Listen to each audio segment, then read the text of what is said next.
Hello everyone, I welcome you all to study Niti and this is success series by me Smriti, जिसमें हम cover कर रहे हैं 60 days का complete free course of reasoning and quants for prelims and mains examination. ये है हमारा sessions का स्केड्यूल। तो जिसके पास नहीं है वो यहाँ से स्क्रीनशॉट ले सकता है, अदरवाइज इसका जो पीपीटी है वो मैंने आपको टेलीग्राम चैनल पे प्रोवाइड किया हुआ है। तो इस दिन पे आपको ये मेरी सेशंस जो है अवेलेबल हो जाएंगे, उस अकॉर्डिंग आप अपना स्केड्यूल सेट कर सकते हैं। तो ये अभी हमने 13 मई तक किया है। इसके जो फर्दर के रहेंगे सेशंस वो मैं आपको आगे आने वाले टाइम में बताती रहूंगी। साथ साथ में डेली की हमारी 2 क्लासेस रहती हैं at 11 AM and at 9 PM only on this channel, so do not forget to attend both the classes. So this is about the PDF course, जिसके बारे में मैं आपको लास्ट में ओवरव्यू देने वाली हूँ। तो लास्ट तक जिनको नहीं पता है वो बने रहिएगा मेरे साथ। आज के सेशन में हम लोग करेंगे mains level, mains examination centre आज हम करने वाले हैं टॉपिक। हम लोगों ने पिछले सेशन में already square, rectangular, triangular, hexagonal ये सीटिंग अरेंजमेंट प्रीलिम्स एग्जाम की कवर अप कर ली है। आज मैं आपको कराऊंगी मेंस की। अब मेंस में 2 होता है, एक होता है क्लरिकल मेंस और एक होता है पीओ मेंस। क्लरिकल मेंस मतलब moderate level questions, PO mains मतलब हाई लेवल क्वेश्चंस। तो ये सेशन आपका रहेगा क्लरिकल मेंस का, मतलब मॉडरेट लेवल क्वेश्चंस का, एंड हाई लेवल क्वेश्चंस का उससे इससे भी नेक्स्ट सेशन रहेगा जिसमें मैं आपको पीओ मेंस लेवल क्वेश्चन कराऊंगी। तो इजी, मॉडरेट, हाई हमारे तीनों ही जो है सेशंस हो जाएंगे फिर कंप्लीट। ओके, तो जैसे ये आप देख सकते हो हमारे पास यहाँ पे क्वेश्चन जो रहने वाले हैं ना वो हमारे पास 2 वेरिएबल रहेंगे। बेसिकली 2 वेरिएबल रहते हैं तो वो हो जाते हैं मॉडरेट, ज्यादा टफ नहीं होते, ज्यादा लैंग्वेज घुमाई नहीं गई होती। क्लरिकल मीन्स में रहते हैं। अगर 3 वेरिएबल आ जाए या फिर थोड़े से 2 वेरिएबल को ही मोल्ड कर दिया जाए तो वो बन जाता है पीओ मेंस लेवल। वो हम नेक्स्ट सेशन में करने वाले हैं। तो आप पहले क्वेश्चन का स्क्रीनशॉट ले सकते हो। ये हमारा स्क्वायर टेबल सिटिंग अरेंजमेंट है जिसका फर्दर इन्फॉर्मेशन आपको यहाँ दिया गया है। हमेशा की तरह हम लोग क्वेश्चन इंग्लिश में सॉल्व करेंगे एंड हिंदी वाले अपना स्क्रीनशॉट लेके रख लीजिए। ओके, देखो यहाँ पे बोला क्या गया है, 8 people in a call centre office, namely 8 लोग हैं, स्क्वायर टेबल के अराउंड बैठे हैं, जिसमें एक पर्सन एज पे मतलब मिडल ऑफ द लाइन पे बैठा है एंड अदर पर्सन जो है वो कॉर्नर पे बैठा है। जैसे हम लोगों ने सर्कुलर सिटिंग अरेंजमेंट किया है, सिमिलर ही हमारा स्क्वायर जाएगा, सिमिलर ही हमारा ट्रायंगल जाएगा, सिमिलर ही हमारा हेक्सागन जाएगा। अगर किसी को सर्कुलर अच्छा से आता है ना तो बाकी सब बहुत अच्छे से हो जाएगा। प्रीलिम्स में भी हमने सब चीजें सीखी हैं तो वही चीजें यहाँ इंप्लीमेंट होंगी। Person sitting on the edge मतलब लाइन पे, sits away the centre, away मतलब आउटसाइड द सेंटर, आउटसाइड मतलब south facing, and person sitting at the corner sits facing the centre, facing the centre मतलब inside, inside मतलब north facing. ठीक है, each person received different call 32, 36, 42, 48, 52, all the given information is not necessary in the same order। Basic information हमने पढ़ ली, अब हम लोग इसकी फर्दर इन्फॉर्मेशन पे जाएंगे। सबसे पहले इसने बोला था जो एज पे बैठे हैं वो बाहर की तरफ देख रहे हैं, तो मैं बाहर की तरफ इनको बिठा दूंगी, और जो कॉर्नर की तरफ, कॉर्नर पे बैठे हैं वो अंदर की तरफ देख रहे हैं, तो इनकी एरो मैं अंदर की तरफ कर दूंगी। और हमेशा हम 2 डायग्राम्स तो लेके चलते हैं ताकि हमारी अगर डिफरेंट पॉसिबिलिटीज बन रही हैं तो हम उनको इन दोनों में बना के जो है इजीली कैंसिल आउट कर सके, हमें सब कुछ इरेज ना करना पड़े। देखो, only 2 person sit between Q and T who doesn't receive 42 calls. Additional information हम लोग साइड में लिखते चले जाएंगे। तो यहाँ पे एक बार थोड़ा सा इसका पार्टीशन कर लेती हूँ मैं, ताकि यहीं पे हम लोग अपनी एडिशनल इन्फॉर्मेशन लिख लें। ठीक है, ओके। यहाँ बोला है क्यू और टी के बीच में कितने लोग हैं, 2 लोग हैं, और टी 42 कॉल्स रिसीव नहीं करता। तो क्यू, मैं पेन अपना चेंज ही कर लेती हूँ, अदरवाइज ये क्वेश्चन और ये आंसर सेम सेम सा लगेगा। ओके, क्यू और टी के बीच में 2 लोग हैं, मुझे लेफ्ट राइट का नहीं पता, टी 42 कॉल्स रिसीव नहीं करता। P who sits third to the left of the one who receive 52 calls, 52 वाले के थर्ड टू द लेफ्ट बैठता है, और एक के गैप पे किसके बैठता है, 36 वाले के। ये पी के बारे में एक्स्ट्रा इन्फॉर्मेशन थी, बट लाइन कंटिन्यू हो रही है कि P seats at a gap of who receives 36 calls. 36 वाले से एक के गैप में है और 52 वाले से थर्ड टू द लेफ्ट में है, तो यहाँ पे मैंने थर्ड लेफ्ट लिख दिया।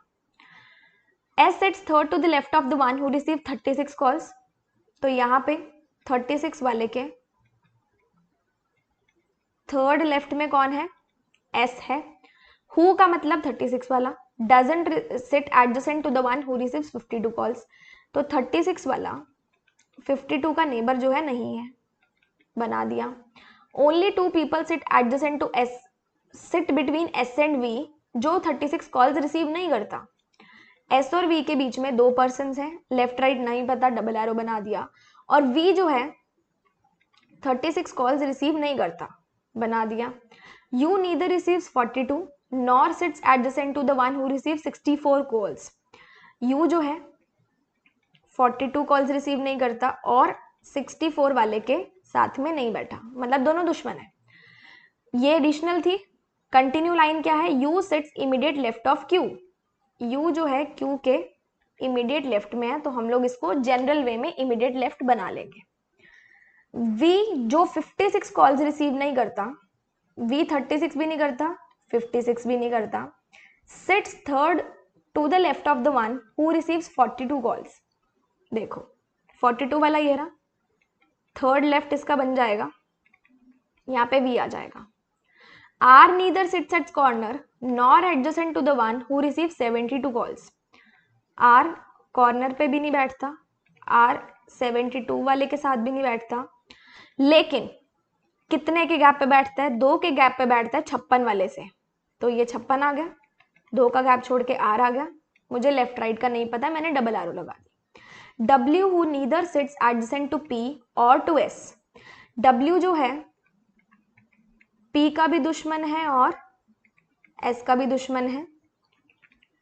Seats third to the left of the one who receives 32 calls, 32 calls वाले के थर्ड लेफ्ट में कौन बैठा है, डब्ल्यू बैठा है।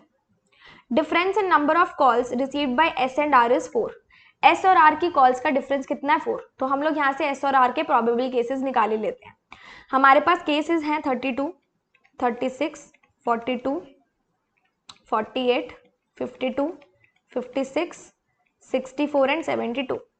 एस स्लैश आर के केस निकालने। अगर मैं बोलूँ दोनों में से एक का क्या है 32, तो 32 प्लस 4 36 हमारे पास है, तो इन दोनों में से 32 36 किसी का भी हो सकता है। 36 प्लस 4 40 हमारे पास नहीं है, 42 प्लस 4 46 हमारे पास नहीं है, 48 प्लस 4 52 हमारे पास है, तो एक किसी का 48 हो सकता है, एक किसी का 52 हो सकता है। 52 प्लस 4 56 है, दोनों का डिफरेंस देखना है ना, तो जस्ट एक नंबर में वो डिफरेंस ऐड करते जाओ, दूसरा आ जाएगा। 52 और 56 का डिफरेंस कितना है, 4 का ही है। 56 और 60 नहीं है हमारे पास, 64 68 नहीं है, 72 78 नहीं है, 72 76 नहीं है, तो हमारे पास प्रोबेबल केसेस एस और आर के ये बन चुके हैं।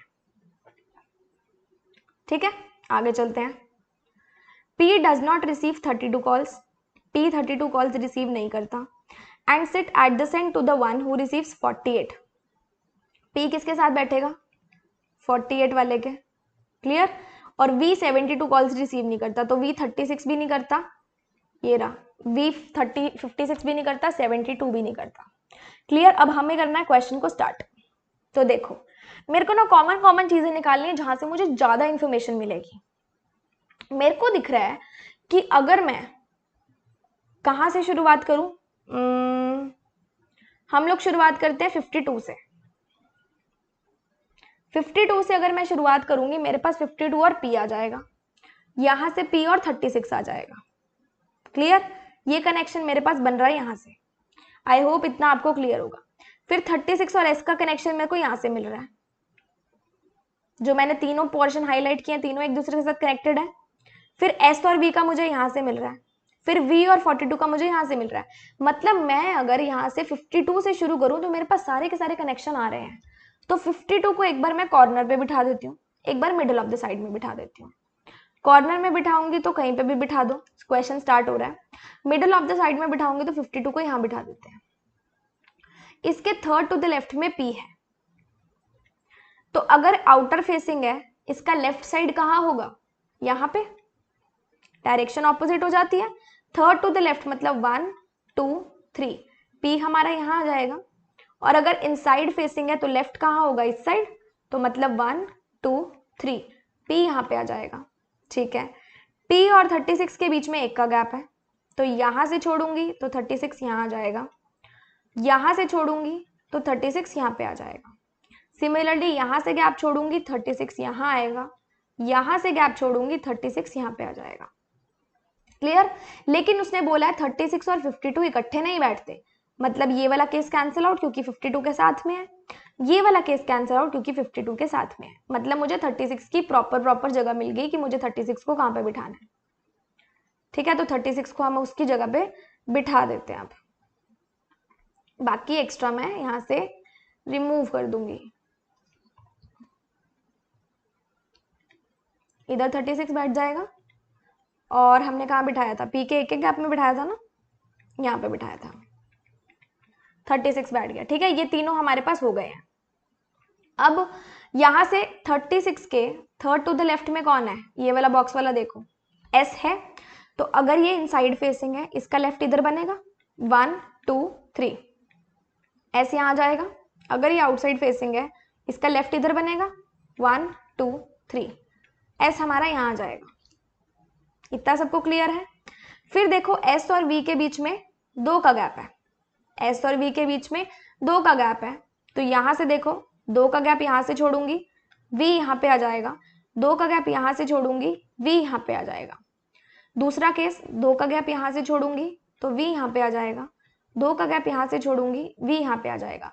लेकिन उसने बोला है वी को 36 कॉल्स रिसीव नहीं होती, मतलब ये वाला केस कैंसिल, ये वाला केस भी कैंसिल, वी हमारा यहाँ आ जाएगा और वी हमारा फाइनली यहाँ आ जाएगा। आई होप इतना आपको क्लियर होगा। ठीक है, तो ये भी फर्दर क्वेश्चन के लिए हम लोग इरेज कर देते हैं। आगे बढ़ते हैं, तो एस और वी भी हो गया, वी और 36 भी हो गया। 42 के थर्ड टू द लेफ्ट में वी है। मैंने आपको पहले बताया था जब भी आपको थर्ड टू द लेफ्ट दिखे, थर्ड टू द लेफ्ट या right, fourth to the left या right, fifth to the left या राइट, तो इनके बीच का अगर पर्सन्स का गैप निकालना हो तो इनमें से जस्ट -1 कर दो। मतलब 2 पर्सन, इन 2 पर्सन के बीच में 2 लोग बैठे हैं, इन 2 पर्सन के बीच में 3 लोग बैठे हैं, इन 2 पर्सन के बीच में 4 लोग बैठे हैं, क्योंकि 5 - 1 = 4, 4 - 1 = 3 एंड 3 - 1 = 2। तो मेरे को पता है कि V और 42 के बीच में 2 का गैप है। ठीक है, और 42 के third to the left V है। मैं 2 का गैप देती हूँ, 1 and 2, 42, 1 and 2, 42। यहां से देती हूँ 1 and 2, 42, 1 and 2, 42। क्लियर? 2 का गैप दिया। अब थर्ड टू द लेफ्ट बनाना है। अगर मैं एस पे बिठाऊंगी तो इधर से तो मेरा V third to the right बनेगा, अगर मैं यहाँ पे बिठाऊंगी तो ये मेरा थर्ड टू द लेफ्ट बनेगा, मतलब 42 यहाँ पे आ जाएगा। अगर मैं आउटर फेसिंग कराती हूँ इसको तो ये मेरा थर्ड टू द क्या बनेगा, लेफ्ट बन जाएगा। अगर मैं इसको एस पे बिठाती हूँ तो ये मेरा थर्ड टू द राइट बनेगा, मतलब ये वाला case cancel out. That means 42 कहाँ आ जाएगा, यहाँ पे आ जाएगा। क्लियर? तो इसको भी 42 का भी हो गया, तो 42 को भी इजीली हम लोग बना लिया हमने। अब नेक्स्ट देखते हैं। देखो V और 42 भी हो गया। अब हमें देखना हम और क्या लिख सकते हैं, तो यहां से कनेक्शन ढूंढना है। कनेक्शन अगर मैं ढूंढूं तो मेरे पास Q और T से मैक्सिमम जगह कवर हो रही है, और मेरे पास ये पता है कि R कॉर्नर पे नहीं है, मतलब R middle of the side में जाएगा। W ना तो P का नेबर है ना ही S का नेबर है, यहां से ले सकते हैं हम लोग। W ना तो P का नेबर है ना ही S का नेबर है, तो अगर P का नेबर नहीं है तो यहाँ नहीं आ सकता, S का नेबर नहीं है तो यहाँ नहीं आ सकता, मतलब W यहाँ पे आ सकता है, यहाँ पे आ सकता है, यहाँ पे आ सकता है। Is it clear? ऊपर भी आ सकता है, अच्छा ऊपर नहीं आ सकता। P का नेबर नहीं है, यहाँ नहीं आ सकता, S का नेबर नहीं है, यहाँ नहीं आ सकता, W यहाँ भी आ सकता है, यहाँ भी आ सकता है, यहाँ भी आ सकता है। आई होप W की आपको पोजीशन क्लियर होगी। अब यहाँ पे उसने ये नहीं बोला कि W जो है उसके लेफ्ट या राइट में कुछ है, या फिर W का हमें क्या दिया हो, W का हमें वो नहीं दिया कितनी कॉल्स उसको रिसीव होती हैं। ठीक है, W के बारे में इंफॉर्मेशन ये है कि उसके थर्ड टू द 32 के थर्ड टू द लेफ्ट में W है, मतलब इन दोनों के बीच में 2 का गैप है। और यहाँ पे एक चीज और मेंशन है कि P को 32 कॉल्स रिसीव नहीं होती है। क्लियर? और P48 वाले के साथ में है, तो ये तीनों का कनेक्शन इकट्ठा आएगा। अगर P48 वाले के साथ में है तो इधर ऑलरेडी 42 आ चुका है, 48 हमारा S पे आ जाएगा, और अगर इधर हमारा 42 आ चुका है तो 48 हमारा S पे आ जाएगा।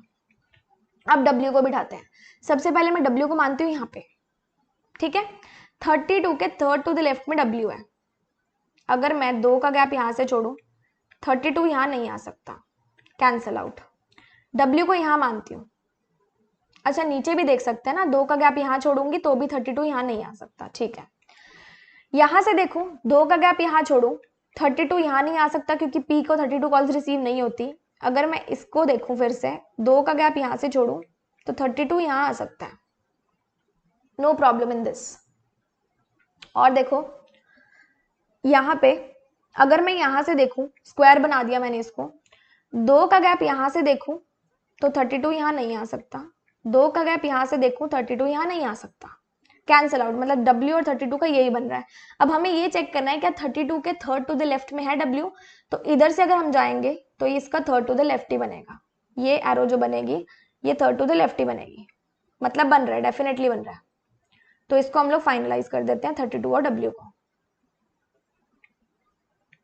एक्स्ट्रास बाद में रिमूव कर लेंगे, यहाँ 32 आ जाएगा, यहाँ W आ जाएगा।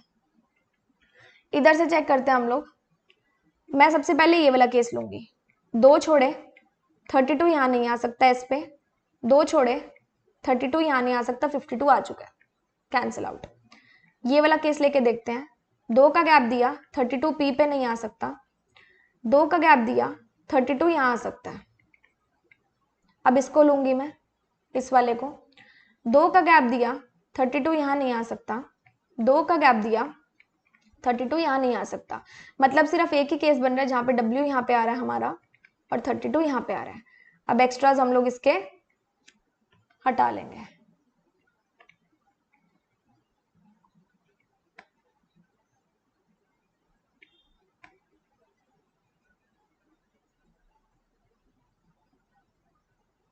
Now it is fine and clear.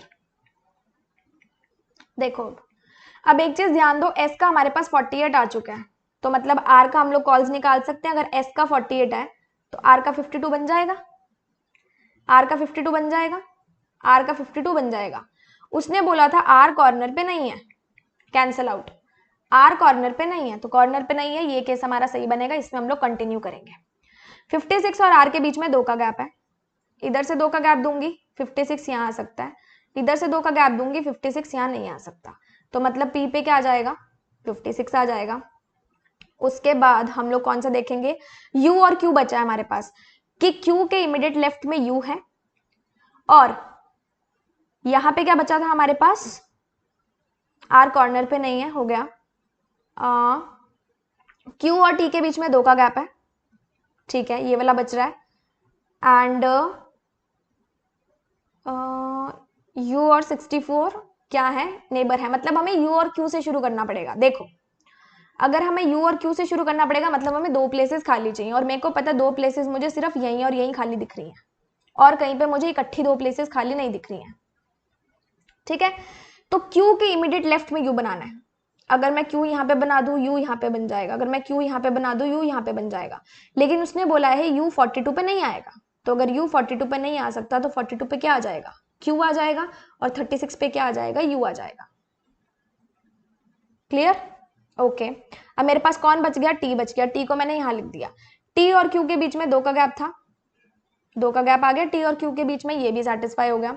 T 42 पे नहीं आ रहा, ये भी सेटिस्फाई हो गया। U और 64 एक दूसरे के नेबर्स नहीं है, तो हम लोग W पे 64 नहीं लिख सकते, दैट मीन 64 हमारा V पे आ जाएगा, ओके। R और 72 साथ में नहीं है, तो 72 हमारा कहाँ आ जाएगा, W पे आ जाएगा। सारी कंडीशंस हमने पूरी कर ली। This is our final answer and I hope आपकी अरेंजमेंट भी इसी तरीके से साफ सुथरी बन गई होगी। साफ सुथरी थोड़ी सी कर देते हैं वैसे। आई होप आपकी अरेंजमेंट भी इसी तरीके से बनी होगी एंड आपको कोई भी दिक्कत नहीं आई होगी बनाने में, क्योंकि हम लोग हर एक डॉट कनेक्ट करते हुए चले एंड हमारा क्वेश्चन इजीली बन गया। अब चलते हैं हम लोग अपने नेक्स्ट क्वेश्चन पे।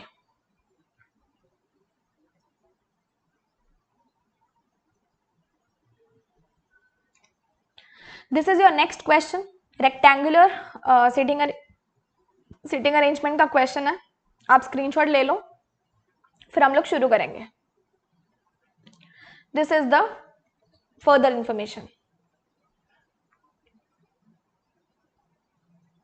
Okay, let us start. There are 10 people, namely, उनके नाम दिए गए हैं, रेक्टेंगुलर टेबल के अराउंड बैठे हैं, such that one person sit at each corner while 2 on the longer side and 1 each on the smaller side. क्या बोल रहा है? ये हमारी लॉन्गर साइड होती है, ये वाली, ये हमारी स्मॉलर साइड होती है. कॉर्नर पे तो बैठे ही हैं, ठीक है, एक एक स्मॉलर पे बैठा है और दो दो कहाँ बैठे हैं? लॉन्गर पे. तो इस तरीके से अरेंजमेंट बनेगी. Some of them are facing in the centre and some of them are not facing in the centre. मतलब कुछ अंदर की तरफ फेस कर रहे हैं, कुछ बाहर की तरफ कर रहे हैं, और सभी ना सभी को कुछ ना कुछ फ्रूट्स पसंद है. ठीक है, तो सबसे पहले यहाँ पे अरेंजमेंट बिठा लेते हैं इनकी, थोड़ा सा गैप देके. हमें डायरेक्शंस नहीं पता इनकी, तो हम लोग अभी से एरोज नहीं लगाएंगे अंदर या फिर बाहर. तो दिस इज द अरेंजमेंट जिसके अकॉर्डिंग हमें अपने सभी चीजों को फिलअप करना है. ओके, शुरुआत करते हैं. उससे पहले थोड़ा सा बॉर्डर बना लिया जाए. देखो, B who likes orange sits third to the right of C. C के थर्ड टू द राइट में कौन है? बी है. तो ये सी हो गया, इसका थर्ड राइट कौन हो गया? बी हो गया. बी को क्या पसंद है? बनाना पसंद है, सॉरी ऑरेंज पसंद है.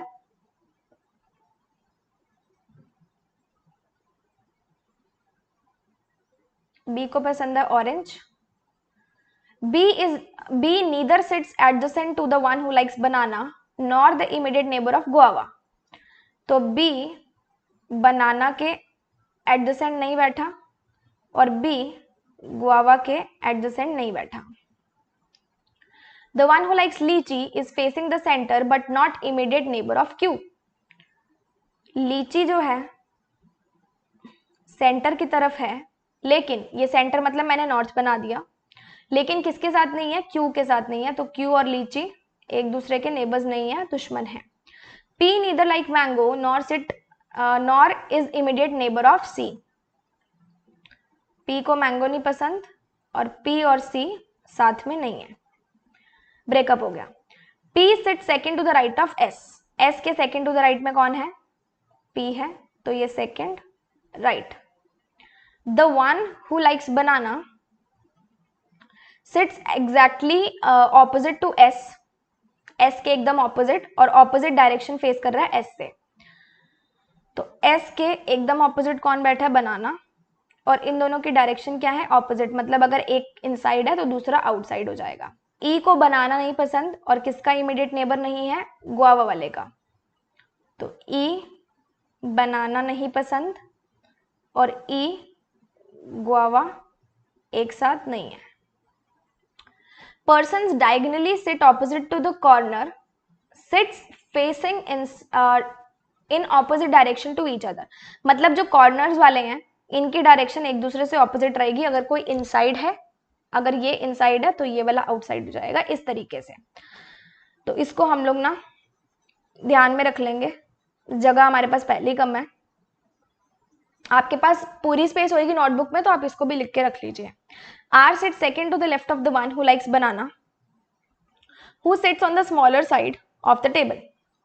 देखो, बनाना वाला के सेकेंड टू द लेफ्ट में कौन है? सेकेंड लेफ्ट में आर है, और बनाना किस पे बैठेगा? स्मॉलर साइड पे बैठेगा. Okay. The one who likes watermelon sits immediate left of the one who likes grapes. Watermelon grapes के इमीडिएट लेफ्ट में है. ओके. टी को पपाया पसंद है और थर्ड टू द लेफ्ट किसके बैठता है? मैंगो के. तो ये मैंगो आ गया, ये टी आ गया, ये थर्ड लेफ्ट आ गया. और टी को क्या पसंद है? पपाया पसंद है. R faces same direction as that of lychee. Lychee भी सेंटर था, तो आर भी कहां हो जाएगा? सेंटर हो जाएगा. E who sits immediate right of Q. E जो है क्यू के इमीडिएट राइट है. Sit exactly between the one who likes litchi and A. तो हमारे पास जगह थोड़ी सी कम पड़ रही है, तो इसको भी यूटिलाइज कर लिया जाए थोड़ा सा। क्या बोला गया है यहाँ पे, ई जो कि क्यू के इमीडिएट राइट है, क्यू के इमीडिएट राइट में कौन है, ई है, और किसके बीच में बैठता है, लीची, ई और ए। अब जरूरी नहीं है कि ई, ए और लीची एक साथ में बैठे हैं, दोनों के बीच में एक एक पर्सन का गैप भी हो सकता है, दो दो का भी हो सकता है, तीन तीन का भी हो सकता है। एग्जैक्टली बिटवीन मतलब लीची, ई और ए में गैप सेम है। D likes cherry and sits third to the left of the one who likes apple. Apple के थर्ड टू द लेफ्ट कौन है, डी है, थर्ड लेफ्ट में डी है, और डी को क्या पसंद है, cherry. The one who likes papaya sits at the corner and sits third to the left of the one who likes guava. Papaya वाला गुआवा के, पपाया वाला कौन है, टी है ना, तो गुआवा के थर्ड टू द लेफ्ट में कौन बैठेगा, टी बैठ जाएगा।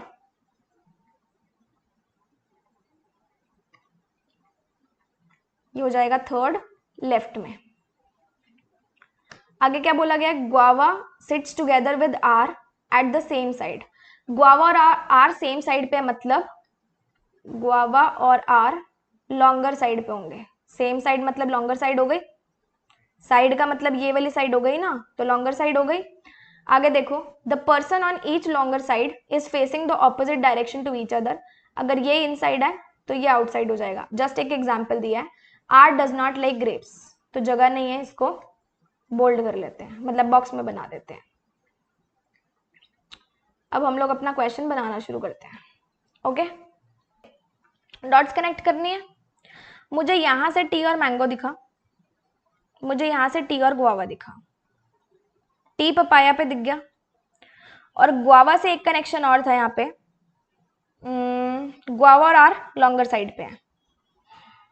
तो क्या मैं यहां से शुरू कर सकती हूँ क्वेश्चन को, गुआवा और आर को लॉन्गर साइड पे लेके मैं क्वेश्चन अपना शुरू कर सकती हूँ। एक में मैं ले लेती हूँ कि गुआवा इस साइड है और आर इस साइड है, एक में मैं ले लेती हूँ कि गुआवा इस साइड है और आर इस साइड है। डायरेक्शन मैंने नहीं लिया अभी, ठीक है। गुआवा के थर्ड टू द लेफ्ट में कौन है, टी है। गुआवा के थर्ड टू द लेफ्ट में टी है, और टी को पपाया पसंद है। Clear, okay. एंड यहां पे मुझे एक चीज और दिख रही है कि मेरे को आर का कनेक्शन भी दिख रहा है कि बनाना के सेकेंड टू द लेफ्ट में आर है, प्लस आर कहाँ पे फेसिंग है, सेंटर फेसिंग है, तो आर को तो सबसे पहले सेंटर फेसिंग बना देते हैं। क्लियर। अब बनाना से हमें क्या करना है, सेकेंड टू द लेफ्ट सबसे पहले क्या बनाना है, सेकेंड टू द लेफ्ट सबसे पहले क्या बनाना है, आर बनाना है। तो देखो यहां पे सेकेंड टू द लेफ्ट का मतलब क्या, दोनों के बीच में एक का गैप है, और मुझे ये पता है कि बनाना वाला कौन सी साइड पे है, स्मॉल साइड पे है। तो अगर मैं एक का गैप दूंगी, बनाना यहां आएगा, स्मॉलर साइड पे नहीं आ रहा। अगर मैं एक का गैप दूंगी, बनाना यहां आ रहा है, मतलब स्मॉलर साइड पे आ रहा है, तो यहाँ पे बनाना आ जाएगा। यहां से एक का गैप दूंगी, बनाना यहां आ सकता है, यहां से एक का गैप दूंगी, बनाना यहां नहीं आ सकता, तो यहाँ पे भी बनाना आ जाएगा। ठीक है। अब बनाना से सेकेंड टू द लेफ्ट है, तो अगर मैं इसको सेंटर फेसिंग करूंगी तो इसका second to the left R बन जाएगा। अगर मैं इसको आउटर फेसिंग करूंगी तो जाके सेकेंड टू द लेफ्ट कौन बनेगा, आर बनेगा। क्लियर है इतना, ठीक है। डायरेक्शन बनाना की भी पता चल गई, आर की भी पता चल गई। और मेरे को पता था कि बनाना के ऑपोजिट में बैठा है एस, और दोनों की है ऑपोजिट डायरेक्शन। बनाना के ऑपोजिट में कौन है, एस है, दोनों की ऑपोजिट डायरेक्शन, मतलब अगर बनाना आउटर फेसिंग है तो एस इनसाइड फेसिंग, एस हमारा यहां आ जाएगा। Banana inside facing, S outside facing, S यहां पे आ जाएगा। ठीक है। अभी टी वाला केस भी कंसीडर करेंगे। एस के सेकेंड टू द राइट में कौन है, पी है। देखो यहां से आउटर फेसिंग है, राइट इसका इधर बनेगा, तो सेकेंड टू द राइट में कौन आ गया, पी आ गया। यहां से इनर फेसिंग है, तो राइट में बनाना है हमें, राइट में बनाएंगे तो कहां जाएगा, इधर जाएगा। क्लियर। तो 1 और 2 पी हमारा यहाँ पे आ गया, सेकेंड टू द राइट में पी आ गया। I hope this is clear, इतना आपको सभी को अच्छे से क्लियर हो गया। तो मैं इसका एक्सेस जो है वो यहां से रिमूव कर दूंगी।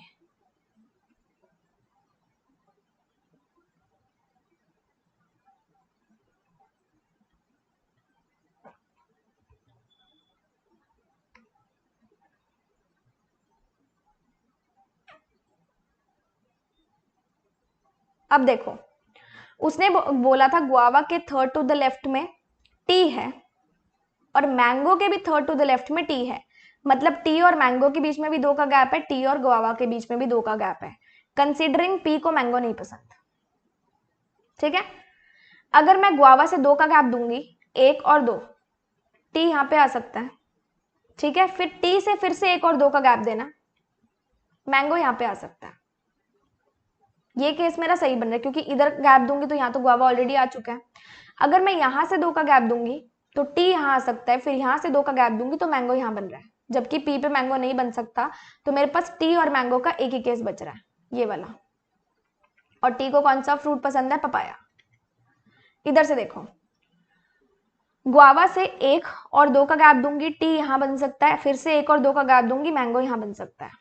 गुआवा से 1 और 2 का गैप दूंगी, टी यहाँ बन सकता है, फिर से 1 और 2 का गैप दूंगी, मैंगो यहाँ नहीं बन सकता। मतलब टी हमारा यहाँ आएगा और मैंगो हमारा कहाँ आ जाएगा? इधर। क्लियर? दोनों का बन गया। तो so as to avoid confusion, फिर से, अब आपको अगर लग रहा है कि थोड़ा सा टाइम वेस्ट हो रहा है, बट क्लैरिटी ज्यादा जरूरत है ताकि आपको बिल्कुल भी कंफ्यूजन ना हो। टाइम लग रहा है कोई बात नहीं, बट ठीक है, अच्छे से करेंगे। इसको भी मैं रिमूव कर देती हूँ, गुआवा और लॉन्गर साइड को ही हम ऑलरेडी कर चुके हैं। ठीक है, तो यहां से हमें अब क्या देखना है कि ये था third to the left, guava से थर्ड टू द लेफ्ट जाना है टी पे। मुझे इधर लेफ्ट बनाना है तो मुझे गुआवा को आउटर फेसिंग करना पड़ेगा, और मुझे इधर लेफ्ट करना है तो मुझे गुआवा को इनर फेसिंग करना पड़ेगा। मैंगो से भी थर्ड टू द लेफ्ट जाना है तो मैंगो को आउटर फेसिंग करके T third to the left बन जाएगा। मैंगो को इनर फेसिंग करके थर्ड टू द लेफ्ट करूंगी तो मेरे पास टी आ जाएगा। उसने बोला था जो भी ये लॉन्गर साइड्स वाले हैं उसके सामने वाले ऑपोजिट डायरेक्शन फेस कर रहे हैं, तो ये बाहर हो जाएंगे। ये बाहर है, अंदर है तो ये बाहर हो जाएगा, और ये बाहर है तो ये अंदर हो जाएगा। और कॉर्नर वाले भी ऑपोजिट डायरेक्शन के हैं, अगर ये बाहर है तो ये अंदर हो जाएगा, और अगर ये अंदर है तो ये बाहर हो जाएगा। क्लियर? ये चीजें मैंने बना ली हैं, पपाया तक मैं पहुंच गई हूं। अब मेरे को और चीजें देखनी है कि मैं कनेक्ट कैसे कर सकती हूँ चीजों को। देखो, यहां पे मुझे पता है कि बी और सी का कनेक्शन निकल रहा है, बी को ऑरेंज पसंद है और सी के थर्ड टू द राइट में बी है। ठीक है, बी को ऑरेंज पसंद है, सी के थर्ड टू द राइट में बी है, मतलब दोनों के बीच में 2 पर्सन है। बी कहाँ कहाँ पे आ सकता है? एक तो यहाँ पे, क्योंकि दोनों ही चीजें खाली चाहिए, फ्रूट भी और प्लेस भी। एक आ सकता है यहाँ पे और एक आ सकता है यहाँ पे। क्लियर? इधर से देखो तो बी आ सकता है हमारा यहाँ पे और यहाँ पे, 3 जगह पे बी आ सकता है। अब 2 के गैप में मुझे सी भी बनाना है। सबसे पहले इसको कंसीडर करो, 2 के गैप से सी यहां बन सकता है, 2 के गैप से सी यहां नहीं बन सकता, मतलब ये केस पॉसिबल है। सर्कल बना के देखते हैं, 2 के गैप से सी यहां पे बन सकता है, 2 के गैप से सी यहां नहीं बन सकता। इसको बना देते हैं डायमंड। 2 के गैप से सी यहां नहीं बन सकता, 2 के गैप से सी यहां पे बन सकता है।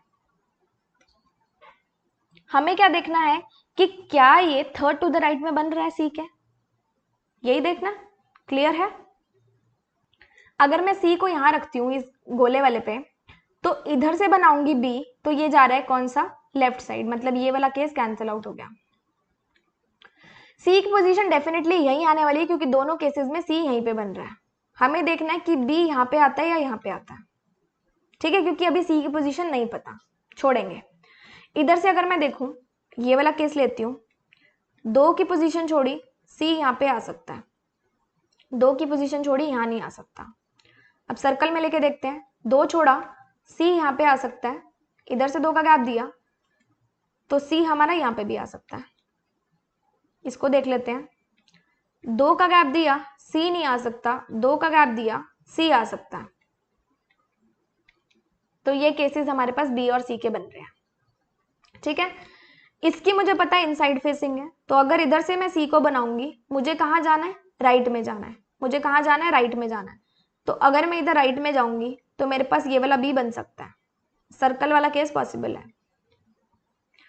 ये सी आउटर फेसिंग में, अगर मैं सी को यहां बनाऊंगी, ये वाला केस, सी को आउटर में बनाऊंगी, तो ये मेरा कौन सा साइड जा रहा है? राइट जा रहा है, तो यहाँ पे भी सी पॉसिबल है। बाकी के केसेस मुझे नहीं पता, तो यहाँ पे थोड़ा सा पजल्ड आउट हो रहा है, तो बी और सी को एक बार होल्ड पे रखते हैं हम लोग, दूसरी चीज से बना के देखते हैं।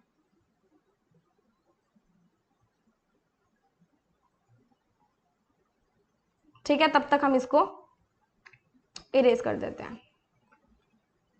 बी और सी की क्लैरिटी मिल जाएगी तो बी और सी बना लेंगे, क्योंकि ये वाला केस तो बहुत ही ज्यादा पजल्ड आउट लग रहा था।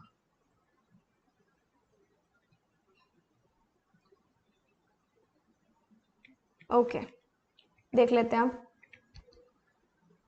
अगर मैं बी और सी का फिर से केस कनेक्ट करूं तो यहां से एक छोटी सी इंफॉर्मेशन मुझे और मिली कि पी सी के साथ में नहीं आ सकता, बी बनाना और गुआवा के साथ नहीं आ सकता। अब हो सकता है थोड़ा सा सिंपलर हो जाए क्वेश्चन। ठीक है, ध्यान देना, हमने बी और सी के केस दोबारा से बनाने हैं। बी सबसे पहले हम लोग कहां रख के देखेंगे, बी और सी रखना है। ठीक है, बी यहां पे आ सकता है और बी यहां पे आ सकता था और बी यहां पे आ सकता था। सबसे पहले कहां से चेक करेंगे, बी बनाना के साथ नहीं आ सकता, बी गुआवा के साथ नहीं आ सकता, तो बी यहां नहीं आ सकता और बी यहां नहीं आ सकता। दैट मीन्स बी डेफिनेटली यहां आएगा, केसेस कैंसल्ड आउट। इधर से देखिए बी यहां नहीं आ सकता और बी यहाँ पे भी नहीं आ सकता, मतलब बी सिर्फ यहीं आएगा। बी को क्या पसंद है, ऑरेंज, तो बी के केस कैंसिल आउट हो गए, बट हमें सिर्फ ये चीज और देखनी थी। अब सी बनाना, सी के थर्ड टू द राइट में बी, मतलब 2 के गैप पे सी आना चाहिए। इधर से 2 का गैप दूंगी सी नहीं आ सकता, इधर से 2 का गैप दूंगी सी हमारा यहाँ आ जाएगा। ठीक है, और बी यहाँ दिया, इधर से 2 का गैप दूंगी सी यहाँ आ सकता है, इधर से 2 का गैप दूंगी नहीं आ सकता, तो सी हमने यहाँ लगा देना। ये शायद पिछला ही लगा हुआ है। अब सी की डायरेक्शन बनानी काफी ज्यादा इजी हो जाएगी, क्योंकि हमें बी को कहाँ रखना है, उसके थर्ड टू द राइट में रखना है। तो राइट में रखना है, मतलब सी की डायरेक्शन कहाँ बन जाएगी, देख लेते हैं। थर्ड टू द राइट का मतलब क्या है, सी को इनर फेसिंग करेंगे तो उसका राइट यहाँ पे बन जाएगा, और सी को आउटर फेसिंग करेंगे तो उसका राइट यहाँ पे बन जाएगा। क्लियर? ओके, अब मेरे पास कौन कौन सी चीजें आ गई, इसको थोड़ा सा मैं बाइफरकेट कर लूँ यार, बीच में मिक्सअप हो रहा है। ठीक है, अब पर्सन हमारे पास बच्चे हैं, यहाँ पे काफी सारे बच्चे हैं यार। डी को चेरी पसंद है, एल को एप्पल पसंद है, मतलब हमें 2 स्पेसेस और खाली चाहिए। डी को चेरी, एल को एप्पल, नहीं एल नहीं है, थर्ड टू द लेफ्ट है। एप्पल के थर्ड टू द लेफ्ट कौन है, डी है, मतलब डी को चेरी पसंद है, एक पूरी पूरी स्पेस और खाली चाहिए। तो यहाँ पे डी और चेरी के लिए स्पेस बन गई, और पूरी पूरी स्पेस चाहिए तो यहाँ पे डी और चेरी के लिए स्पेस बन गई। अब एप्पल के थर्ड टू द लेफ्ट में कौन है, चेरी है, मतलब क्या हो गया कि आपको 2 का गैप चाहिए। इधर से 2 का गैप दूंगी, यहाँ पे एप्पल पी पे आ सकता है, इधर से 2 का गैप दूंगी सी पे एप्पल आ सकता है, तो एप्पल यहाँ पे भी आ सकता है, एप्पल यहाँ पे भी आ सकता है। यहां से 2 का गैप दूंगी, एप्पल सी पे आ सकता है, और यहां से 2 का गैप दूंगी, एप्पल पी पे आ सकता है। हम डायरेक्शन के थ्रू चेक करेंगे। एप्पल से थर्ड टू द लेफ्ट में जाना है, इधर से इधर में अगर जाऊंगी तो मेरे पास लेफ्ट बन रहा है, और इधर से इधर अगर मैं जाऊंगी तो भी मेरे पास लेफ्ट बन रहा है। एप्पल से मुझे जाना है कहां पे, डी पे, इधर से इधर मैं जाऊंगी तो भी लेफ्ट बन रहा है, इधर से इधर जाऊंगी तो भी लेफ्ट बन रहा है, दोनों केसेस बन रहे हैं, कोई बात नहीं, एप्पल और डी को यहीं छोड़ देते हैं। उसके बाद मेरे पास कौन सा आ रहा है, वाटरमेलन और ग्रेप्स का। ग्रेप्स के इमीडिएट लेफ्ट पे वाटरमेलन है, ग्रेप्स के इमीडिएट लेफ्ट पे वाटरमेलन है, और वाटरमेलन या ग्रेप्स से रिलेटेड एक और इन्फॉर्मेशन थी मेरे पास यहाँ पे, आर को ग्रेप्स नहीं पसंद, ये वाली इंफॉर्मेशन, आर को ग्रेप्स नहीं पसंद। तो अब इससे हम लोग अपना क्वेश्चन आगे बढ़ाएंगे। उससे पहले थोड़ा सा ये क्लियर कर दूं, नहीं तो मुझे खुद को ही कंफ्यूजन हो जाएगी। एक्चुअली यहाँ पे स्पेस की काफी ज्यादा कमी रहती है ना, तो अगर मैं क्वेश्चन आगे रखूं, सोल्यूशन पीछे रखूं, तो फिर और ज्यादा पजल्ड आउट हो जाते हैं हम लोग। वाटरमेलन और ग्रेप्स रखना है, और हम लोग ग्रेप्स आर पे नहीं रख सकते। ठीक है, हमें 2 स्पेसेस खाली चाहिए। 2 स्पेसेस खाली का मतलब क्या है, मेरे पास सिर्फ आर और सी की स्पेस ही खाली दिख रही है, और मुझे कहीं खाली नहीं दिख रही। इधर भी अगर मैं देखूं, एप्पल को अगर मैं सी पे ना रखूं तो भी मुझे आर और सी की स्पेस ही खाली दिख रही है, और कोई 2 स्पेसेस खाली नहीं दिख रही। या फिर टी पे तो पपाया ऑलरेडी आ चुका है, तो टी पे भी नहीं दिखा, मतलब पी पे डेफिनेटली एप्पल आने वाला है, और यहाँ पे पी पे डेफिनेटली एप्पल आने वाला है। क्लियर? तो ये तो मेरे को क्लियर हो गया। अब अगर मैं आर पे ग्रेप्स नहीं रख सकती तो मैं सी पे ग्रेप्स रख देती हूँ, और आर पे क्या रख दूंगी, वाटरमेलन। ग्रेप्स के इमीडिएट लेफ्ट में कौन था, वाटरमेलन, तो ये ग्रेप्स का इमीडिएट लेफ्ट बन रहा है, डेफिनेटली बन रहा है। ग्रेप्स का इमीडिएट लेफ्ट बन रहा है, डेफिनेटली बन रहा है, तो ये भी हमारा केस सही बन रहा है। तो ये थोड़ा सा, अच्छा एप्पल तो सही लिखा हुआ था ना वो मैंने, ये डी को चेरी पसंद है तो चेरी मैंने लिख दिया। मैं एक बार ये वाला केस रिमूव कर रही हूँ, ठीक है, क्योंकि स्पेस नहीं मिल रही मुझे लिखने के लिए। पी के पास क्या था, एप्पल आ गया था। ओके, अब मेरे पास कौन कौन से जने बचे हैं, यहाँ पे 2-3 जने बच चुके हैं। लीची सेंटर फेसिंग है, लीची अगर सेंटर फेसिंग है, सबसे पहले इसकी डायरेक्शन बनाओ, ये आउटवर्ड है तो ये इनवर्ड हो जाएगा, और ये इनवर्ड है तो ये आउटवर्ड हो जाएगा।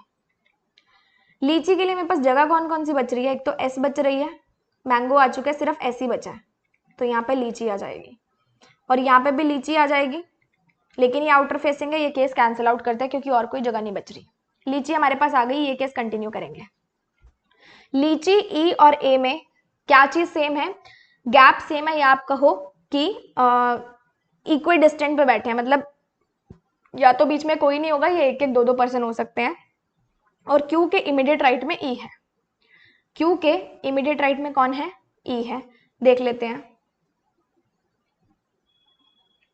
E who sits immediate right of Q, हाँ ठीक है, क्यू के इमीडिएट राइट में ई है, लीची ई और ए सेम गैप पर बैठे हैं, तो ये लीची आ गया। ई और ए दो को रखना है, ई और ए यहां पे आ सकते हैं, और यहां पे भी तो आ सकते हैं। अगर मैं बोलूं कि मैं एक का गैप देके ई या ए को रख दूं, तो क्या मैं ऊपर से एक का गैप देके ई और ए को रख सकती हूँ, नहीं रख सकती, मतलब ई और ए यहां नहीं आ सकते हैं। अगर मैं 1, 2, 3 का गैप देके ई को रख दूं, तो क्या मैं 1, 2, 3 का गैप देके ए को रख सकती हूँ, नहीं रख सकती। अगर मैं 1, 2, 3, 4 का गैप देके ई को रख दूं, तो क्या मैं 1, 2, 3, 4 का गैप देके ए को रख सकती हूँ, यहां पे भी नहीं रख सकती हूँ। अच्छा, मुझे ई से लीची और ए काउंट करना था, मुझे लीची से ई और ए काउंट नहीं करना था, मुझे ई से लीची और ए काउंट करना था, तो यार ये ज्यादा इजी है काउंट करना। मैं क्यू और ई को सबसे पहले प्लेस कर देती हूँ, उससे सारा काम हो जाएगा। क्यू के इमीडिएट राइट में ई है, तो अगर मैं क्यू को इधर बिठाऊं तो ई इधर आ जाएगा, क्यू को इधर बिठाऊं तो ई इधर आ जाएगा। क्लियर? अब मुझे ई से देखना है लीची और ए के बीच में सेम डिस्टेंस होना चाहिए। अगर मैं ई को यहां कंसीडर करती हूँ तो 1, 2, 3, लीची 3 पे है, मतलब 1, 2, 3, ए मेरा यहां आ सकता है। क्लियर? और अगर मैं ई को यहां कंसीडर करती हूँ, ऊपर से देखूं तो 1, 2, 3, 4 के बाद लीची आ रही है, तो मतलब 1, 2, 3, 4 के बाद लीची आ रही है, ये चीज तो सही है,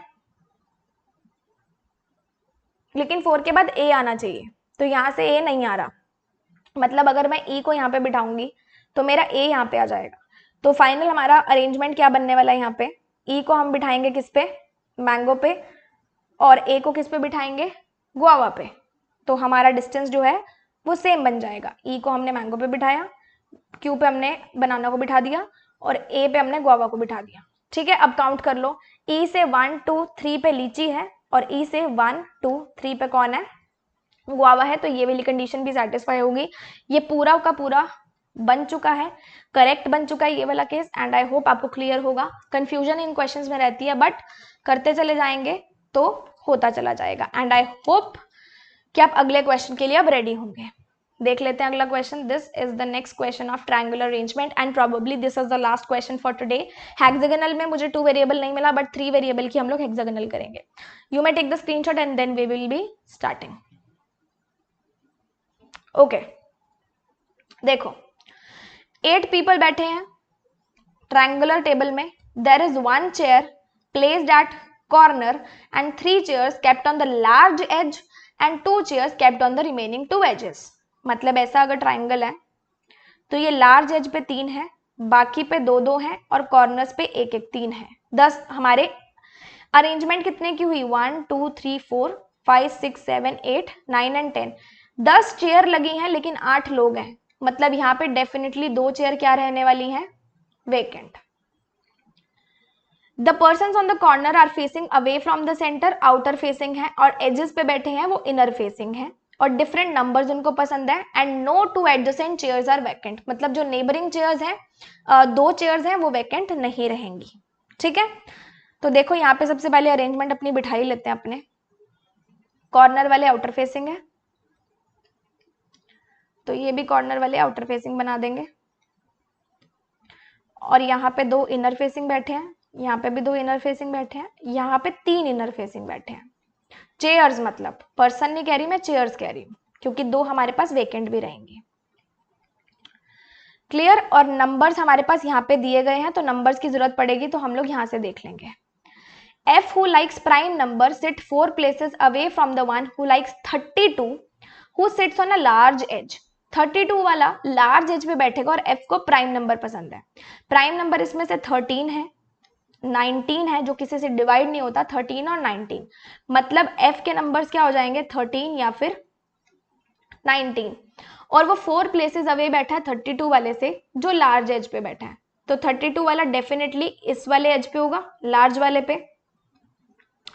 इससे 4 प्लेसेस अवे का मतलब 1 2 3, 4 प्लेसेस अवे मतलब 3 प्लेस छोड़ के चौथी प्लेस पे कौन बैठा है, F बैठा है। 4 प्लेसेस अवे का मतलब क्या है, चौथी प्लेस पे कौन बैठेगा, F बैठेगा, तो इस तरीके से बैठ जाएगा। राइट लेफ्ट हमें नहीं पता तो कोई बात नहीं, लेकिन इन दोनों के बीच में कितने लोग हैं, 3 लोग हैं। I hope this is clear. C sits fourth to the left of the one who likes 21। 21 के फोर्थ टू द लेफ्ट में C बैठा है। Who sits मतलब 21 किसके इमीडिएट राइट में बैठता है, G के, तो G के इमीडिएट राइट में कौन है, 21 वाला है।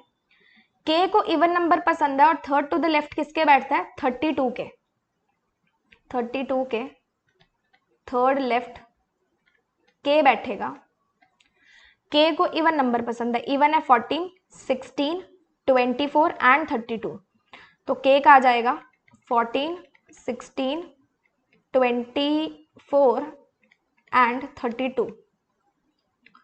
C neither sits at the corner nor adjacent to F।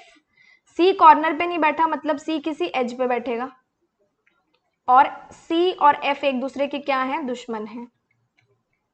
G neither sit adjacent to the one who likes 24 nor at the corner।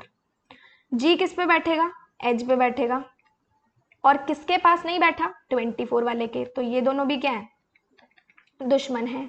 Some of the number liked by F and C is equal to the number liked by B। F और C का जो number आएगा, F plus C का, वो equal किसके होगा, B के। तो F के हमारे पास 2 केसेस हैं, 13 और 19। वेट अ सेकेंड, 13 और 19, तो यहां से हम लोग केसेस बना के देख लेते हैं F के, ठीक है, F C और B के 13 और 19 से इजीली बन जाएंगे, तो थोड़ी सी क्लैरिटी भी मिल जाएगी। F का है 13 और 19, F प्लस C किसके बराबर है, B के, तो हमारे पास ये तीनों नंबर्स कहाँ होने चाहिए, इसी नंबर्स के अंदर होने चाहिए। तो 13 प्लस 14 करूंगी तो 27 बनेगा, 27 हमारे पास है, 13 प्लस 14 27 हमारे पास है। 13 प्लस 16 29 नहीं है, 13 प्लस 19 32 है, तो 13 का एक केस और बन जाएगा, 13 plus 19 equals to 32 which is F plus C equals to B। उसके बाद 13 के केस हमारे पास 13 प्लस 21 44 नहीं है हमारे पास, तो ये केस हम लोग खत्म करते हैं, 44 एक्सीड हो रहा है। 16 से चेक करो, 16 प्लस 14 कितना हो गया, 30 हमारे पास नहीं है।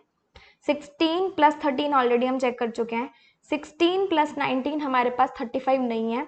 16 प्लस 21 कितना हो जाएगा, 37 हमारे पास नहीं है। तो 16 का हमारे पास एक भी केस नहीं बन रहा जिसमें हम लोग किसको लिख सकें, F का केस 16 ले सकें, और हमारे साथ ही साथ कौन बन जाए यहाँ पे, अच्छा मुझे 19 का लेना है ना, सॉरी मैंने 16 से ले लिया, मुझे 19 का लेना है, तो 19 से लेते हैं यार। 19 से देखो तो 19 प्लस 13 32 हमारे पास है, तो 19 प्लस 30 हम यहाँ ले चुके हैं। 19 प्लस 14 कितना हो जाएगा हमारे पास, 19 प्लस 14 इज 33 हमारे पास नहीं है। 19 प्लस 16 इज 35 हमारे पास नहीं है, तो यही केस हमारे पास बन रहा है, 13 plus 14 equals to 27 and 13 plus 19 equals to 32। ठीक है, तो एफ और सी का 2 केसेस ले लेते हैं हम लोग यहाँ पे, इधर लिख लेते हैं F plus C equals to B. अब ये जो मैं नंबर्स लिखूंगी एफ और सी दोनों में से किसी के भी हो सकते हैं। 13 और 14 था, 13 तो डेफिनेटली एफ का होगा इक्वल्स टू 27, और 13 और 19 दोनों में से किसी का भी हो सकता है इक्वल्स टू 32, तो हमारा बी का फाइनल हो गया।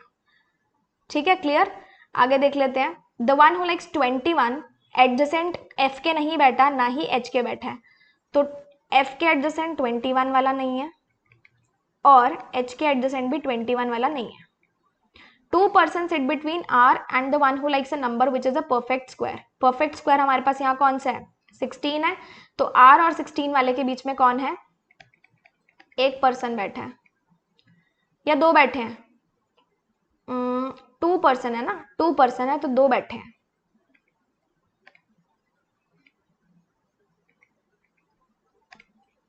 यहाँ पे 16 आ जाएगा। आगे लिखा है एच हु लाइक्स 32, 32 वाले पे सीधा सीधा आप एच को बिठा दो। Seats facing opposite direction that of के, मतलब डेफिनेटली इसमें से एक कॉर्नर पे है और एक एज पे है, एक कॉर्नर पे है एक एज पे है, तो यहाँ पे हम लोग लिख लेते हैं एच और के कॉर्नर या फिर एज, दोनों में से एक किसी पे है और एच का हमने 32 पे लगा दिया। क्लियर। आगे पढ़ो, sum of numbers like by B and D is twice the number like by K. K का ट्वाइस क्या है, बी और डी का नंबर, और के की पॉसिबिलिटीज हमें पता है कौन कौन सी हैं, 14, 16, 24 एंड 32। 32 ऑलरेडी एच ले चुका है तो 32 हम लोग कैंसिल करते हैं। अब B plus D equals to 2 के होना चाहिए, तो यहीं ले लेंगे, यहां बनाना थोड़ा इजी हो जाएगा क्योंकि नंबर्स यहाँ ऑलरेडी हमारे पास पड़े हैं। b plus D equals to 2k, क्या हमारे पास यहाँ पे b और d का कोई केस है, हाँ मुझे पता है या तो b 27 आएगा या b 32 आएगा। ठीक है, या तो b 27 आएगा या b 32 आएगा। केसेस बना लेते हैं, ट्वाइस होना चाहिए k का, और k के केसेस मेरे पास है 14, 16 और 24। देखो सबसे पहले लेते हैं 27 से, 27 प्लस 13 कितना होता है हमारे पास 40, 27 प्लस 13 कितना होता है 40, ट्वाइस ऑफ के 40 मतलब के कितना होगा 20, के 20 नहीं है। 27 प्लस 14, ऑड को ऑड से करोगे इवन को इवन से करोगे तो जाके हमारे पास इवन नंबर बनेगा, और हमें इवन ही चाहिए क्योंकि 2 का मल्टीपल है, इसको छोड़ दो। ऑड नंबर पकड़ो, 27 प्लस 19 हमारे पास कितना होता है 46, 46 का हाफ कितना होता है 23, 23 हमारे पास नहीं है। 27 प्लस 21 कितना होता है 48, 48 का हाफ कितना होता है 24, मतलब ये हमारे पास आ रहा है कि मैं अगर b को 27 लूंगी, d को 21 लूंगी, तो मेरे पास k कितना आ जाएगा 24 हो जाएगा ट्वाइस, और 27 के साथ और कोई नंबर नहीं आ सकता। अब 32 पे लेके देखो, 32 इज इवन नंबर, तो इवन प्लस इवन करना, 32 और 14 कितना होता है 46, 46 का हाफ 23 नहीं है। 32 प्लस 16 कितना होता है 48, 48 का हाफ 24 हमारे पास है, तो 32 प्लस 16 कितना हो जाएगा 24। 32 प्लस 24 कितना होता है, इट इज 56, 56 का हाफ कितना होता है 28, 28 हमारे पास नहीं है, तो मतलब बी डी और के केसेस, के हमारे पास क्या ही बन रहा है सिर्फ और सिर्फ 24 ही बन रहा है, मतलब के 14 और 16 वाले केस कैंसिल हो गए, के का हमारे पास परफेक्ट डिजिट आ गया 24। और अगर k का 24 आया, b का इधर 27 और 32, d का 21 या 16, तो d का क्या आ जाएगा 21 या फिर 16। क्लियर हो गया। 1% is between b and d, जो कि b किसके एडजेसेंट नहीं बैठा, ना तो f के और ना ही कॉर्नर पे बैठा है, तो b और f किस नेबर नहीं है, और b जो है किस पे बैठा है एज पे बैठा है, b एज पे बैठा है। B sits second to the right of the one who likes 19, 19 वाले के सेकेंड टू द राइट में B है, तो ये मेरे पास सारी की सारी इंफॉर्मेशन इकट्ठी हो गई है। आई होप इतना आपको तामझाम इसका समझ में आ गया होगा। अब मैं सीधा किस पे स्विच ऑन करूंगी, अरेंजमेंट को बनाने के लिए। ओके सबसे पहले देखो, हमें यहाँ पे पता है कि 32 मतलब H किस पे है लार्ज एज पे है। एच किस पे है? लार्ज एज पे है, मतलब मुझे एच को बिठाना पड़ेगा कहीं ना कहीं।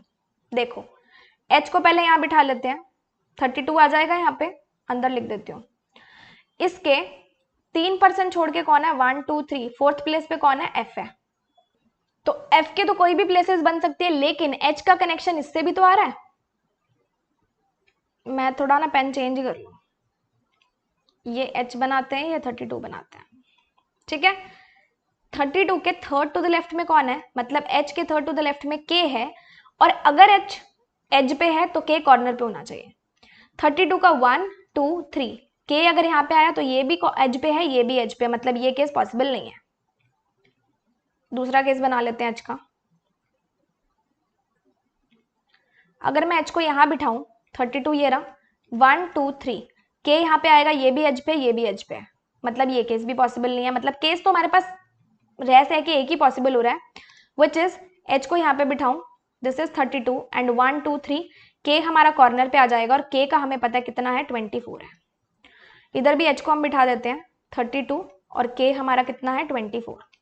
अब हम बिठा सकते हैं एच के 3 के गैप पे कौन होना चाहिए? एफ होना चाहिए। तो अगर मैं 1 2 3 का दूंगी तो एफ यहाँ पे भी आ सकता है, 1 2 3 का दूंगी तो एफ यहाँ पे भी आ सकता है। क्लियर? तो ये भी हमने यूज कर लिया, ये भी हमने यूज कर लिया। ओके, हम लोग और कौन सा लिख सकते हैं? आप देखो यहां पे क्लियर करो, 32 ऑलरेडी हम एच का ले चुके हैं, तो ये वाला पूरा केस कैंसिल आउट हो गया। देन डेफिनेटली मींस एफ का नंबर क्या होगा? 13 होगा, सी का हो जाएगा 14 और बी का हो जाएगा 27। इतना क्लियर हो गया? ओके फाइन, तो यहां से इसको भी काट देते हैं, एफ का 13 और 19। तो जो कट चुका है उसको क्लियर कर देते हैं, ताकि देखना इजी हो जाए हमारे लिए कि कौन कौन सी हमारे पास सही फिगर्स बच रही हैं। के का 24 ऑलरेडी हम लिख चुके हैं, तो इसको भी हम लोग हटा देते हैं, बाकी हो चुका है। इधर बोला है कि एफ के आसपास में 21 नहीं आ सकता। वेट अ सेकेंड, एफ के आसपास में 21 नहीं आ सकता, एच के आसपास में 21 नहीं आ सकता, मतलब यहाँ पे 21 नहीं आ सकता, यहाँ पे नहीं आ सकता, यहाँ पे नहीं आ सकता। इधर देखो तो इधर भी नहीं आ सकता, इधर भी नहीं आ सकता, यहाँ पे भी नहीं आ सकता, और यहाँ पे भी नहीं आ सकता। मतलब 21 के लिए ये जगह बच रही हैं, ये 3 जगह बची हैं। इधर देखो तो 1 2 3 एंड 4, 21 के लिए 4 जगह इधर बची हैं। तो 21 से ही देखते हैं, 21 के फोर्थ टू द लेफ्ट में सी है, और जी के इमीडिएट राइट में 21 है। क्लियर? अब अगर मैं 21 को कहाँ पे रखूं? यहाँ पे रखूं तो नहीं रख सकती, इधर ऑलरेडी के आ चुका है और राइट में नहीं बन सकता, यहाँ पे भी नहीं आ सकता, यहाँ पे भी नहीं आ सकता। जी को यहाँ रखना चाहूँ तो इमीडिएट राइट 21 नहीं बन सकता, ये भी कैंसिल। ठीक है, अब देखो अगर मैं जी के इमीडिएट राइट में 21 लिखूं और 21 के फोर्थ टू द लेफ्ट, मतलब 1 2 3 4, यहाँ पे सी आ सकता है। क्लियर?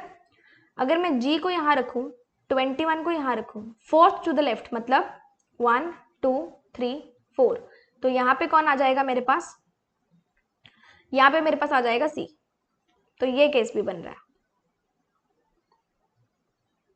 और जी के इमीडिएट राइट में बोला है तो जी यहाँ पे भी आ सकता है, लेकिन इधर बोला गया है कि जी एज पे नहीं है, मतलब ये केस कैंसिल।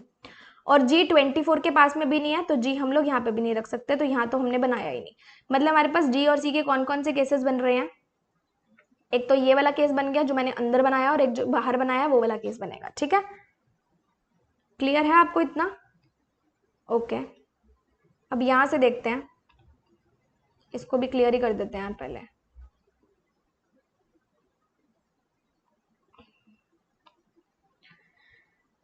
ये हमारे पास के था, तो 21 के बारे में बोला गया, ना तो एफ के पास आएगा ना ही एच के पास आएगा, तो एफ के पास नहीं आ सकता, एच के पास नहीं आ सकता। 21 अगर मैं यहाँ रखूं तो जी के इमीडिएट राइट में बनाना है, जी नहीं बनेगा। 21 में यहाँ रखूं तो मैं जी को यहाँ नहीं बना सकती। क्लियर? और 21 में यहाँ रखूं, अगर इधर रखूं तो जी के इमीडिएट राइट में बन सकता है, लेकिन जी कॉर्नर पे नहीं है। जी मैं यहाँ रखूं तो 21 यहाँ बन सकता है, और जी के इमीडिएट राइट में है जी एज पे है, तो अगर मैं जी यहाँ रखूँ तो मैं 21 यहाँ रख सकती हूँ। अब सी का देखना है, सी 4 टू द लेफ्ट है 21 के, तो मतलब 1 2 3 4, सी एक तो यहाँ बन सकता है और 1 2 3 4 सी यहाँ पे बन सकता है। तो एक अंदर वाला केस हमारे पास बन रहा है, एक बाहर वाला केस हमारे पास बन रहा है। ठीक है, आगे देख लेते हैं। यहां पर हमें बोला गया है सी एज पे है और सी एफ के साथ नहीं है। अगर आप ध्यान दो तो यहाँ पे सी जो है एफ के साथ आ रहा है, मतलब ये अंदर वाला दोनों, अंदर वाला पूरा केस कैंसिल हो गया। अच्छा जी था क्या, ये सी नहीं था क्या, जी था।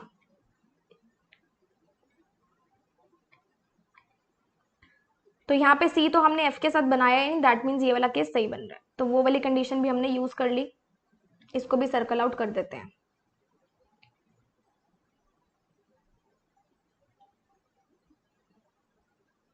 तो एक केस से शुरू करके देखना पड़ेगा। हम लोग क्या स्टार्ट करते हैं ना, हम लोग बाहर वाले केस से शुरू कर लेते हैं सबसे पहले, जो मैंने बॉक्स में बनाया। अंदर बाहर वाला गलत हो गया तो अंदर वाले से करेंगे। बी एफ के साथ नहीं है तो बाहर, मतलब बी यहाँ नहीं आ सकता और बी यहाँ पे भी नहीं आ सकता। क्लियर, तो मतलब बी के लिए जगह कौन सी बच रही है, या तो जगह ये वाली बच रही है बी के लिए, या फिर सी के साथ वाली बच रही है। और हमारे पास पर्सन्स कितने हैं, हमारे पास 8 लोग हैं और 2 कंसेक्यूटिव जगह खाली नहीं होनी चाहिए।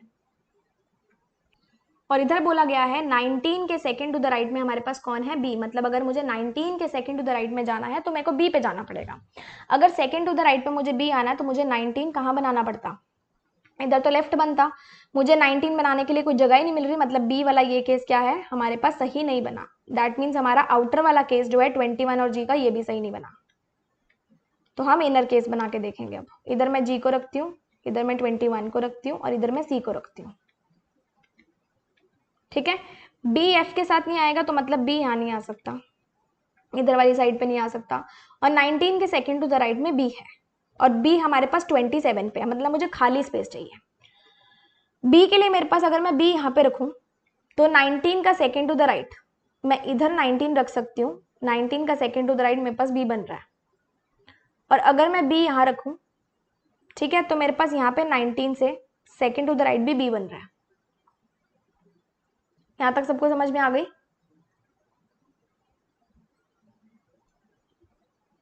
लेकिन बी किस पे है, एज पे है, तो एज पे बनाना है तो बी हमारा यहाँ आ जाएगा और 19 हमारा यहाँ आ जाएगा कॉर्नर पे। तो ये मुझे केस थोड़ा थोड़ा बनता हुआ दिख रहा है। क्लियर, उस वाले केस को बाद में हम लोग क्लियर करते हैं, एक बार ये वाला बी का केस बन जाए। बी 27 है तो 27 हमने लिख दिया। 2 कंसेक्यूटिव जगह खाली नहीं होनी चाहिए। मेरे पास सारी प्लेसेस भर गई, एक ये प्लेस खाली है, एक ये प्लेस खाली है, तो 2 ऑलरेडी खाली है, मतलब बाकी भरी होनी चाहिए मेरे पास। क्लियर, बाकी मेरे पास भरी होनी चाहिए।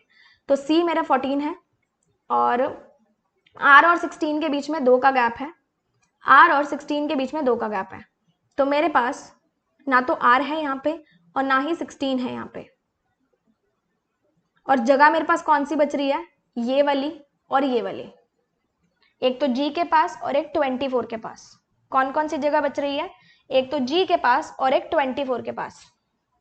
अच्छा, आर के लिए यहाँ पे भी जगह है, तो देख लेते हैं। 2 पर्सन होने चाहिए आर और 16 के बीच में। तो अगर मैं लिख देती हूँ आर को यहाँ पे, तो 16 तो यहीं बनाना पड़ेगा, 2 पर्सन नहीं आएंगे। अगर मैं लिख देती हूँ आर को यहाँ पे, तो 2 पर्सन मतलब 1 और 2 का गैप छोड़ के, ये तो वेकेंट ही है, 16 यहाँ आ सकता है और डी मेरा 21 पे बन सकता है, क्योंकि डी के दोनों केसेस थे 21 और 16। तो ये जो है हमारा एकदम पूरा हो चुका है अरेंजमेंट, जो मुझे काफी हद तक सही भी लग रहा है। अब हम इसको चेक करके देख लेंगे। वैसे यही वाला अरेंजमेंट सही है, उसकी तो पॉसिबिलिटीज मैं आपको चेक करके बता दूंगी। सबसे पहले अंदर वाले केस से चलते हैं हम लोग, या बाहर वाले से चलते हैं पहले। ये 21 है, ये जी है और ये सी है। तो हम लोग कहाँ से बढ़े थे, हम लोग यहां से बढ़े थे कि बी और एफ साथ में नहीं है और 19 के सेकंड टू द राइट में बी है।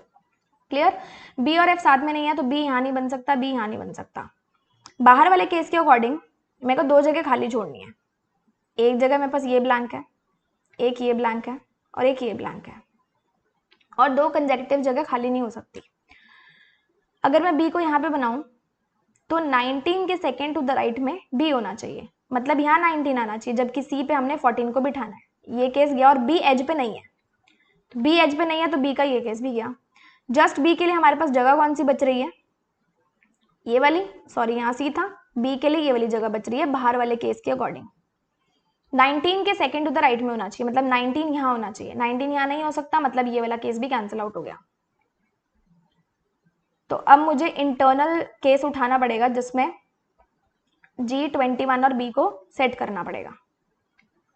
यहाँ पे मैं लिख दूंगी 21, यहाँ पे मैं लिख दूंगी G, और हमारा C कहाँ था, 21 के 4 टू द लेफ्ट, मतलब 1 2 3, ये हमारा आ जाएगा 21। क्लियर। अब B और 19 को बिठाना है, B का हमारे पास 27 और B एज पे आएगा। B के लिए एक तो जगह ये वाली बच रही है, B के लिए एक तो जगह ये वाली बच रही है। अगर मैं यहाँ पे बिठाऊंगी तो 19 के second to the right, second to the right तो मेरे पास 19 यहाँ से बन सकता है, B यहाँ बन जाएगा। अगर मैं B को यहाँ बिठाऊंगी तो 19 का second to the right, already यहाँ 21 आ चुका है, 19 नहीं आ सकता हमारे पास, ये केस कैंसिल आउट हो गया, तो B 19 और 21 आ गया। B का 27 है, 27 हम लिख देंगे। क्लियर। अच्छा यहाँ C था ना, सॉरी C था यहाँ पे। अब एक मेरे पास ब्लैंक ये है, एक मेरे पास ब्लैंक ये है, इन दोनों को ब्लैंक ही रहने देते हैं, बाकी सबको पूरा करने की कोशिश करते हैं। R और 16 के बीच में दो बंदे बैठे हैं, D का नंबर 21 भी हो सकता है और 16 भी हो सकता है, और C पे हमारा रैंक क्या था, 14 था। देखो अगर मैं R को यहाँ पे बिठाती हूँ तो मेरे को 2% छोड़ने हैं, 16 मुझे F पे लिखना पड़ता, और अगर मैं R को यहाँ पे बिठाती हूँ, इधर से भी तो हम छोड़ ही नहीं सकते, अगर मैं R को यहाँ यहाँ पे बिठाती हूँ, 2% मैंने छोड़े, 16 यहाँ नहीं आ सकता, और इधर से भी 2% मैंने छोड़े, 16 यहाँ नहीं आ सकता, मतलब R और 16 का केस इसमें बन ही नहीं रहा, तो ये वाला ट्रायंगल ऑलरेडी कैंसिल ही हो जाता, ये वाला हमारा सही बना है जिसमें ये वाली प्लेस वैकेंट है और ये वाली प्लेस वैकेंट है। आई थिंक ये थोड़ा सा ट्रिकी क्वेश्चन था, तीनों क्वेश्चंस में से मेरे को ज़्यादा ये ट्रिकी लगा, बट कंडीशंस बनानी है, बढ़ते चले जाना है, सॉल्व करते चले जाना है और इजीली हो जाएगा। एंड आई होप आपसे ये सही बन जाएगा। अगर नहीं बनता एक बारी में तो आप दोबारा से ट्राई करेंगे, दोबारा नहीं बनता तो फिर तीसरी बार फिर ट्राई करेंगे, ट्राई करते रहो, बनता रहेगा। And this is all for today for the moderate level questions. This is all about the PDF course जहां से आप प्रैक्टिस करोगे डेली के प्रैक्टिस क्वेश्चन सारे के सारे सेक्शंस के, of Hindi as well as English content रहेगा। So mains level content plus prelims level content रहेगा, 9000 प्लस क्वेश्चंस आपको यहाँ पे मिलेंगे for all the topics and exactly examination level. यहाँ पे हमारा जिसके पास एनुअल मॉक टेस्ट है, सब्सक्राइबर है, वो उनको 450 का पड़ेगा, एंड जो non annual mock test subscriber है उनके लिए 500 रुपीज़ का PDF कोर्स पड़ेगा। एनुअल मॉक टेस्ट की वैलिडिटी हमारे पास 1 ईयर की रहेगी, जिसमें हमें सारे के सारे मॉक टेस्ट मिलेंगे जो भी अगले 1 साल तक आपके एग्जामिनेशन आएंगे, बैंकिंग और इंश्योरेंस के, प्रीलिम्स और मेन्स के सारे mock test, all in one, mini mock test, sectional mock test, general awareness, और दोनों वेबसाइट पर एप्लीकेशन पे एक्सेस हो जाएगा, मतलब लैपटॉप पे भी और फोन पे भी। कॉन्टेंट वही बाइलिंगुअल रहने वाला है। All in one mock test series हमारी PDF कोर्स के साथ साइमल्टेनियसली चल रही है with 15 mock test questions. Mock test of prelims and mains examination bilingual ही रहने वाला है, और यहाँ पे आपको every Wednesday and Saturday mock test देने हैं, जो कि इस हफ्ते से ऑलरेडी शुरू हो चुका है। If you are annual mock test subscriber then it is free for you, but other than those जिनके पास नहीं है you will have to purchase it otherwise. And अगर कोई टेक्निकल क्वेरी है तो you may mail on this website, and if you have any personal query, this is my Instagram handle, you can DM me here, and these are other platforms, यहाँ पे आप हमें follow कर सकते हैं, and do subscribe the channel if you like our videos. So मिलते हैं next session में, till then stay tuned, good luck, stay happy and stay blessed.